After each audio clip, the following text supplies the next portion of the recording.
El continente americano registra el 43% de los diagnósticos en el mundo en las últimas 2 semanas. En este escenario nos vamos a referir a México. ¿Qué es lo que está pasando en el tema de la contingencia sanitaria?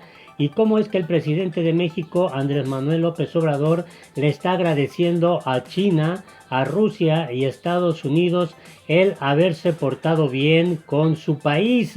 Quédate a conocer todos los detalles también del pronóstico que en materia económica se tiene para México, que no es nada halagador, nada optimista las referencias en esa materia, en medio de una constante presión política por parte de sus adversarios. López Obrador propone que la revocación de mandato se pueda adelantar para que la gente decida si López Obrador sigue o no al frente de la presidencia de la República Mexicana. Quédate a conocer todos los detalles.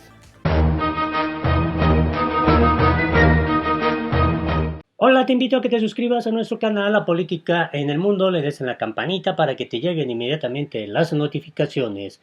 Así se encuentra el continente americano en las últimas horas. Queremos empezar con este panorama de todo el continente para aterrizar en lo que está pasando en México. El estado de Nueva York registra 778 fallecimientos en las últimas 24 horas. América en total registra el 43% de los diagnósticos en el mundo en las últimas 2 semanas. La referencia obviamente preocupa a todos los presidentes de los países del continente americano. Estados Unidos sigue siendo el foco rojo de la COVID-19 y ya supera el 500,000 de contagios con más de 23,600 decesos, la cifra de fallecimientos más alta del mundo hasta ahora. El estado de Nueva York es el foco rojo mundial de la pandemia, pues ha registrado, como te decía, 778 fallecimientos nuevos en las últimas 24 horas.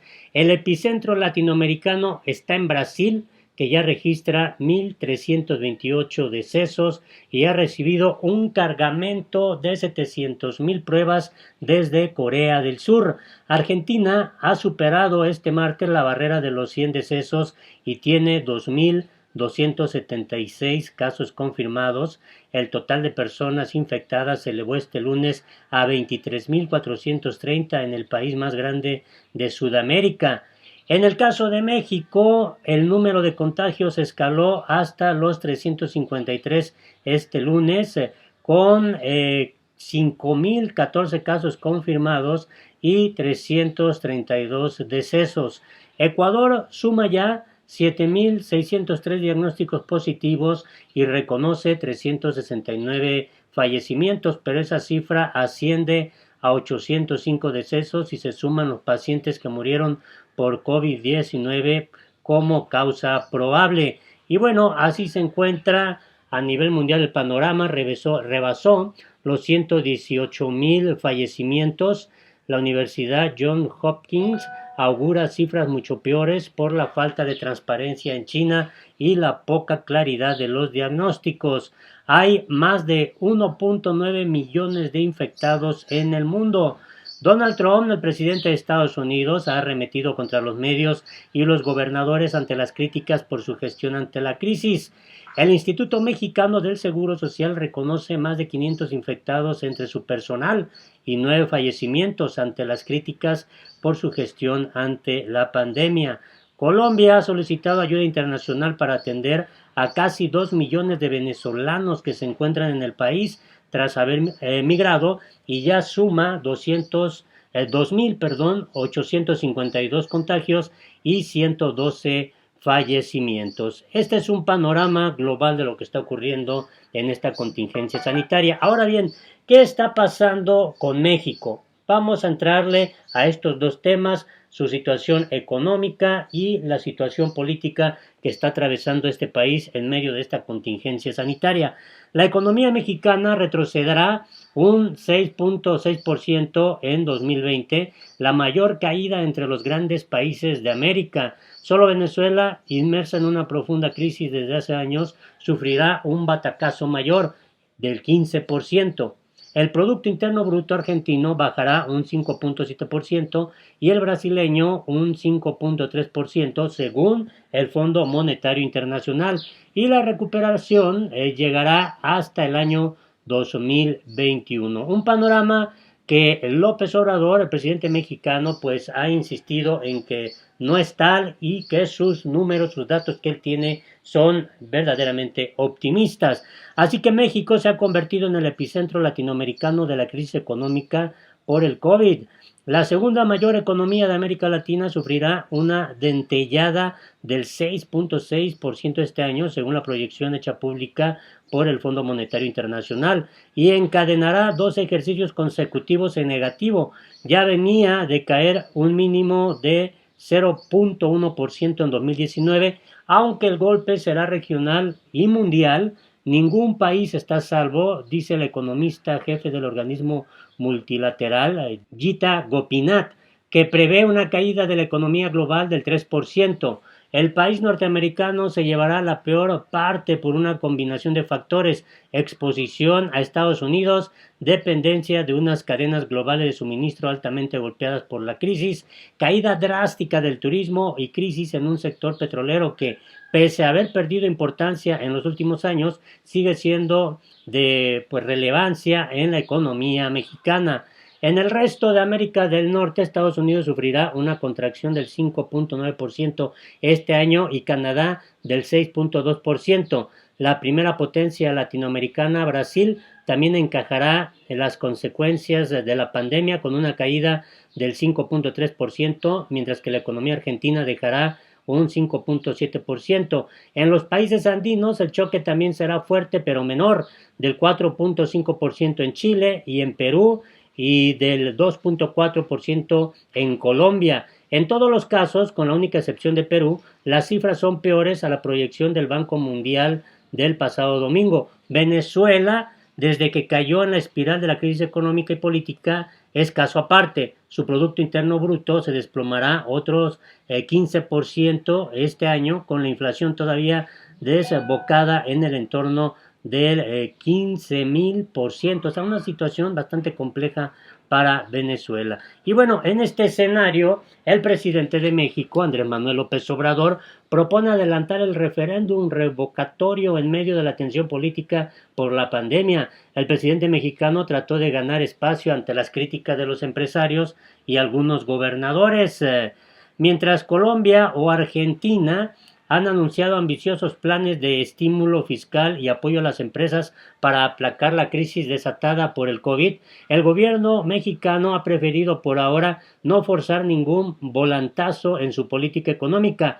Ante el severo golpe que se avecina, un desplome del 6.6% del PIB para este año, según el Fondo Monetario Internacional, Andrés Manuel López Obrador se mantiene firme en su dogmática austeridad republicana y considera que será suficiente con amarrar bien los programas de subsidios para los más pobres y lanzar un modesto pero balón de créditos para las empresas más pequeñas y los trabajadores públicos.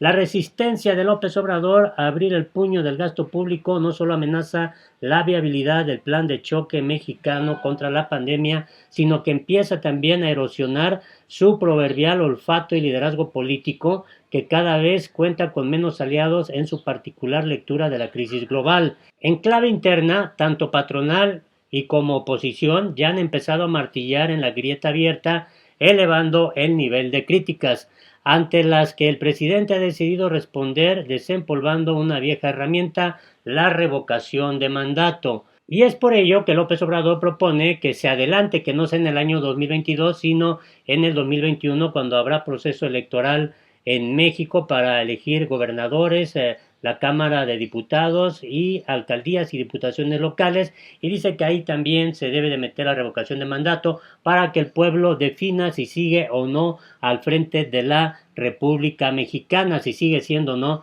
presidente de México. Y mientras esto ocurre al interior de la República Mexicana, en donde los adversarios políticos de López Obrador no le dan tregua y ya están pidiendo su renuncia a la presidencia de la República, en el contexto internacional, López Obrador agradeció a Putin, a Xi Jinping y a Trump por portarse bien con México. El presidente de México, Andrés Manuel López Obrador, dijo que próximamente dará un anuncio de cómo el país agradecerá a los gobiernos de Rusia, China y Estados Unidos por ser solidarios. El propio presidente mexicano lo expresó de esta manera. En esta semana posiblemente, o la próxima, voy a hacer un anuncio especial que tiene que ver con la situación de solidaridad hacia México y cómo nuestro país va a agradecer esta solidaridad, porque ha sido, la verdad, excepcional. Se portaron bien los gobernantes de Rusia, el presidente Putin, muy bien, el presidente de China, muy bien. La prueba está que nos están abasteciendo en estos momentos que se necesita de equipos. Y ya dije, el presidente Donald Trump se ha portado muy respetuoso y con mucho afecto hacia México. Y para no generalizar, porque cada quien tiene su manera de pensar y somos una democracia y hay pluralidad, acoto de que se ha portado muy bien con el gobierno que represento. O sea, muy bien, y esto consideramos ha sido bueno para México y para los dos países. Ha sido una relación respetuosa y constructiva.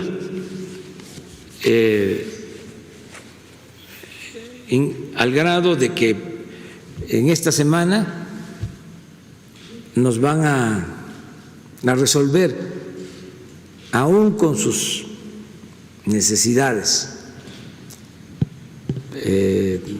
sus apremios, porque también nuestra solidaridad al pueblo estadounidense, porque está siendo muy afectado por la epidemia, sobre todo en Nueva York y en otras regiones de Estados Unidos, muy afectados.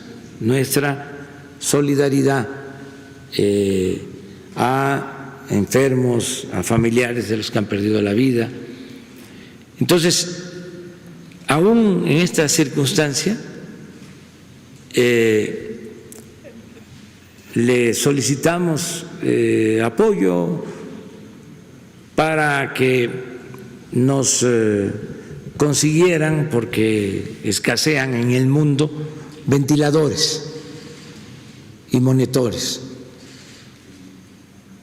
Y así, de manera espontánea, como se dice coloquialmente, de bote pronto, me dijo en la conversación, estábamos tratando el tema delicadísimo de la OPEP,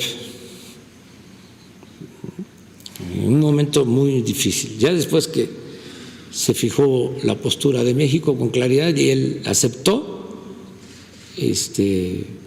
con una actitud muy comprensiva. Después de eso le planteé lo de los ventiladores y de inmediato me dijo, voy a hacer todo lo posible, mañana le hablo.